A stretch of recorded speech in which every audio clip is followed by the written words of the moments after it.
Playa T, that's me, Hollywood in the Hood. I'm right here with Miss Jane Sheets, County Board of Elections. Now, what you may not know is you were the first black person involved with the Board of Elections. Black to chair a Board of Election in the country. In the country? USA.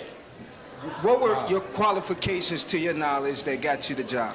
Well, first of all, I had been in politics since 1956.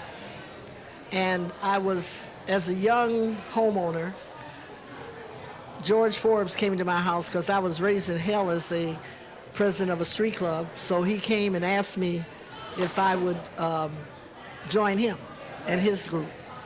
And I just worked so hard. So I haven't had to ask for anything. They come and get me. So that says a lot about Miss Sheets. Arnold Pinckney was on the Board of Election, and we fought very hard to get a black on the Board of Election. And to this day, they don't put blacks on the Board of Elections.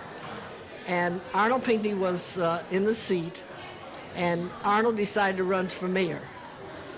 So George Forbes took me to lunch, and he said, Arnold's running for mayor, and I want you to take his seat. I said, on the Board of Election. I said, what do they do? He said, I don't know, but you can do it. So he said, are you going to do it? And I had turned down so many things. Yes. He took me back to work.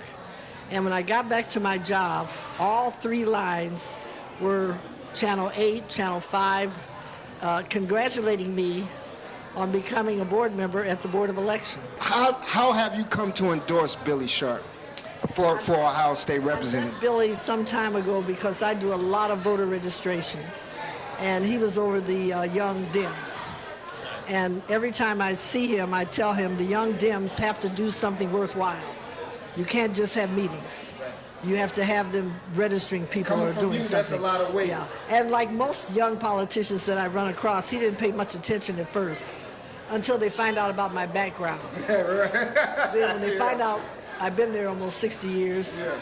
I know what I'm talking about, right. Then they start listening. Yeah. But watching him and watching how hard he works, how prepared he is, even though he was over-prepared sometimes with his photographer following him. And then what really made me know that he was going to be successful was at the Labor Day picnic. What happened there? Billy had more people in the parade than some of the elected officials. It took preparation, it took foresight. So I know he's going to do that as he goes to State House District 10. Well, what kind of advice would you have for Billy in confidence? If he will listen, the greatest thing is to know what you're doing. Study what happens in the State House. When I went to the Board of Election, I took my secretary and I went to every room in the building. What do they do here? What do they do here? Because when you're sitting on a House seat, a Senate seat, a council seat, you need to be prepared with facts. It makes you more comfortable, and you're able to intelligently make decisions. Well, don't get no realer than that. You hear it right here from Miss Jane Sheets. She knows better than anybody, I would think. I really appreciate you. Thank you so much.